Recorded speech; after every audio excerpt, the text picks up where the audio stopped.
La semana pasada se presentó una duda, y no tanto una duda como una discusión, porque la gente se enojó conmigo.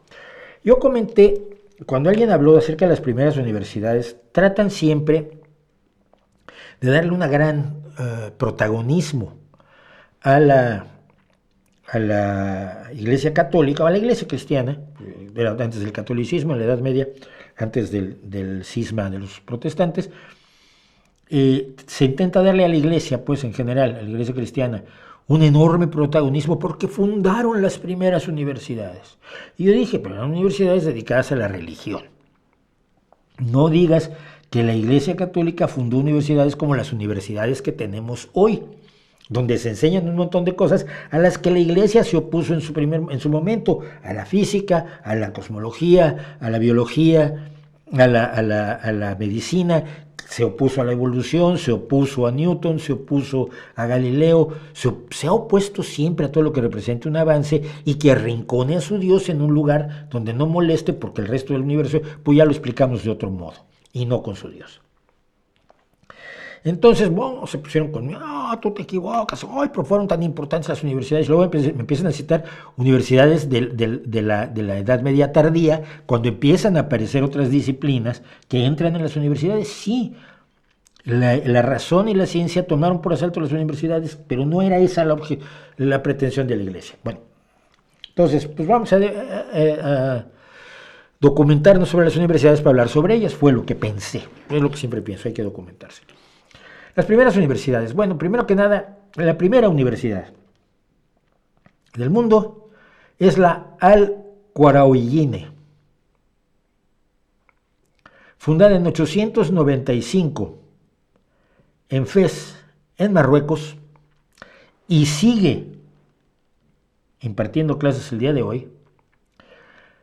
Y la fundó Fátima Al-Firi, una mujer musulmana nacida originalmente en Túnez, en Kairouán. De hecho, Qarawiyyin es el nombre de la universidad por su pueblo natal de Kairouán. Si pronuncio mal todo esto, perdón. Esta universidad es 200 años anterior a la Universidad de Bolonia.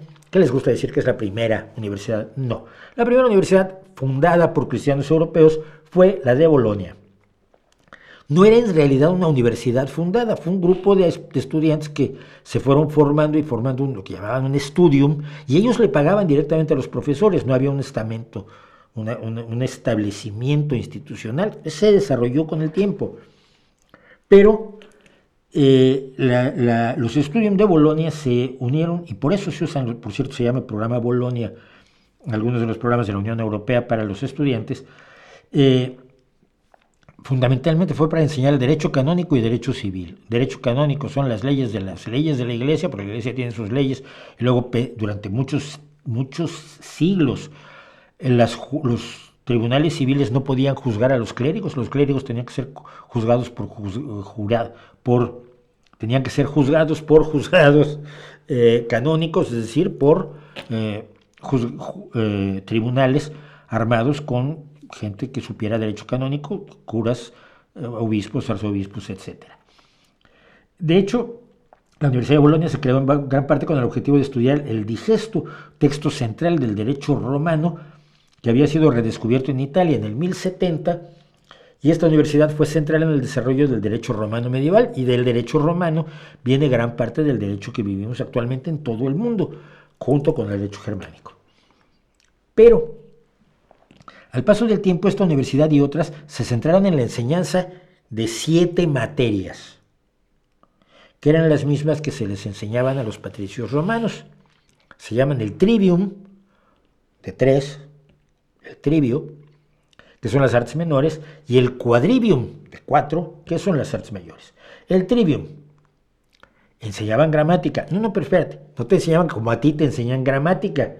La gramática se enseña en la construcción del habla, cómo se comprende la estructura de las oraciones y de las formas de expresión, tanto hablada como escrita. No, el estudio medieval de la gramática se ocupaba de cómo las palabras crean significado. Se estudiaba gramática para dominar el lenguaje y comprender las sutilezas del lenguaje, sobre todo eclesiástico. Luego estudiaban retórica, un campo de estudio que era una exploración de la persuasión, lo que te imaginas que es retórica, es decir, cómo convencer a la gente.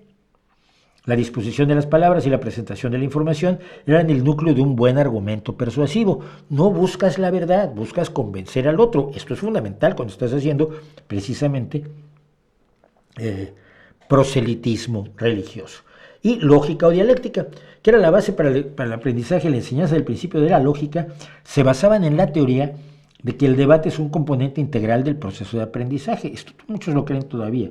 En las universidades medievales era común que tanto los estudiantes como los maestros participaran en debates y bueno, se usaba la lógica, pero la lógica aristotélica fundamental. Luego estaba el quadrivium, las artes mayores, aritmética.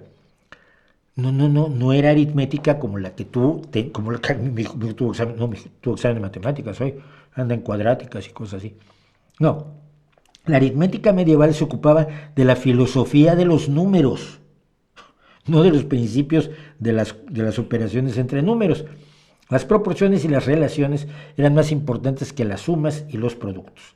Luego estudiaban astronomía, pero no estudiaban astronomía como tú si vas hoy a la Facultad de Ciencias y te inscribes en astronomía, porque se centraba en el modelo del universo de Platón y en las relaciones entre los planetas y sus movimientos en el espacio y sus significados teológicos. Luego la geometría. Pero la geometría estaba profundamente conectada con las teorías de lo divino. Se creía que Dios construyó el universo utilizando principios geométricos y al estudiar la geometría, pues se conseguía, al estudiar la geometría se conseguía entender mejor la creación divina. Y finalmente, lo tenía aquí, se hablaba de artes liberales, pero eran las artes del pensamiento. Era la última. Entonces, lo que dije yo es absolutamente cierto. Las universidades fundadas por el cristianismo, incluso la universidad fundada originalmente por Fátima Alfiri, no eran universidades que se destinaran a las ciencias, al conocimiento, a la historia, a la sociología, a la psicología y experimentos ahí con ratas y con gente. No, eran simplemente lugares donde se estudiaban las religiones, que era lo que prevalecía en ese momento. A ver si con esto se dejan de enojar conmigo. Juan Pérez, Alcaroín no era universidad, era una escuela y no impartían temas seculares. No, en ningún lado se impartían temas seculares, todas eran religiosas, pero se le considera la universidad más antigua del mundo. Vale, les informaré a todos los que dicen que es la universidad más antigua del mundo, que Juan Pérez dice que no es cierto. Y entonces estoy seguro que todos los estudiosos de la historia y los estudiosos de la pedagogía a lo largo de los años y de las instituciones de enseñanza estarán de acuerdo en dejar de llamarla universidad y dirán, como dijo Juan Pérez, no es una universidad. A mí no me van a decir, díselos a ellos.